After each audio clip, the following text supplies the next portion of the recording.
Dari Henry Consintarius, #obsesi. Untuk pergantian oli matic, apakah aman jika gonta-ganti brand? Misal, mobil dari awal oli matic bawaan pabrik, lalu ganti 9 Circle. Apakah harus di-flashing atau kuras dahulu? Atau bisa langsung saja? Nggak apa-apa tercampur dalam kurung. Thanks. Mau lu yang jawab? Koko aja kok, nggak apa-apa kok ini mah kok. Ini kalau menurut kita ya, beda brand nggak apa-apa. Yang penting speknya Sama. sesuai, ya kan? Misalnya mobil ini speknya Dexron 6, berarti penggantinya mesti minimal yang support Dexron 6 juga, ya kan?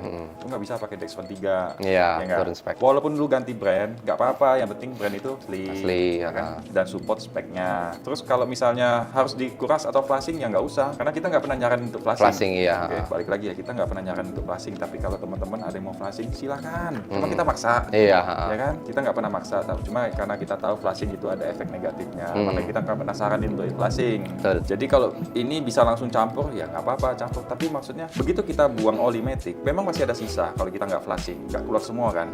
Tapi kan persentasenya udah kecil. Iya, mengecil. Ya kan? Nggak full lagi. Habis itu kita tutup, otomatis masih ada di dalam oli lama.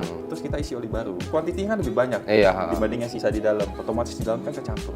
Terus yang tadinya udah jelek itu kan jadi kecil banget kan. Karena kecampur lebih banyak kan, lebih dominan yang baru kan. Baru. Nah itu dipakai 20.000, habis itu lu ganti lagi. Iya. Bisa. Jangan sudah kecampur nanti lu pakainya lama ganti lagi.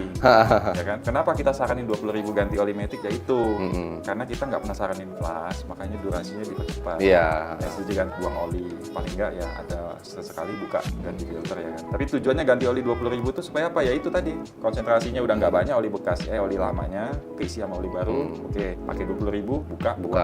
Buang pun nggak akan maksimal kan, masih ada sisa Masih ada lagi sisa kan. lagi, ya. Tapi begitu kecampur sama yang baru kan lebih dominan yang baru lagi.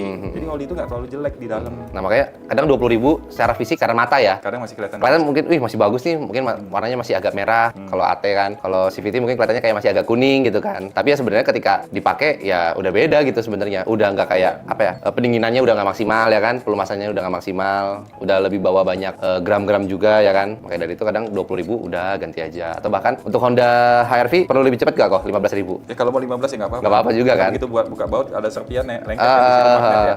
Tujuannya itu. Cuma kalau ada yang ngomong ganti oli kok cepet banget ya. Iya. Ya nggak apa-apa. Kalau oli mesin kalian konsen. Iya. Ya kan? Goceng ganti. Goceng ganti. Tapi giliran oli matic tar tunggu jebol. Terakhir kok, next dari